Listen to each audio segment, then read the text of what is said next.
അപ്പോ ഈ ചോദ്യത്തിന് ഏത് ഇക്വേഷൻ യൂസ് ചെയ്യണമെന്ന് ആദ്യം നമ്മൾ മനസ്സിലാക്കണം. ഇവിടെ ഇപ്പൊ a² + 2ab + b² എന്ന ഇക്വേഷൻ അല്ലേ യൂസ് ചെയ്യേണ്ടത്? നോക്കിക്കേ, അല്ലേ?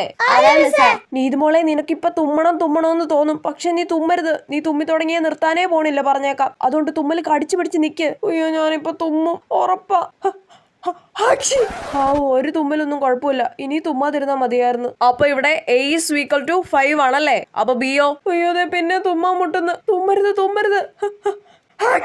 കുഴപ്പമില്ല, 2 തുമ്മലൊന്നും കുഴപ്പമില്ല കേട്ടോ. ഇനി തുമ്മാതിരുന്നാ മതി. എന്താ നീതുമോളെ, ജലദോഷം ഉണ്ടോ? ഇല്ല മിസ്സേ. തുമ്മണമെങ്കിൽ പുറത്തു പോയി തുമ്മിയിട്ട് വന്നോ കേട്ടോ. ഇല്ല മിസ്സേ, കുഴപ്പമില്ല. അപ്പൊ ഇവിടെ പറഞ്ഞത് എന്താണെന്ന് വെച്ചാൽ 2ab = ഞാൻ പറഞ്ഞതല്ലേ നീതുമോളെ, പുറത്തു പോയി തുമ്മിയിട്ട് വന്നോ, കുഴപ്പമില്ല. ഇല്ല മിസ്സേ, വേണ്ട, ഇപ്പൊ തീർന്ന്, ഇപ്പൊ കുഴപ്പമില്ല. ശരി. അപ്പൊ പറഞ്ഞത് എന്താണെന്ന് വെച്ചാ സോറി മിസ്സേ.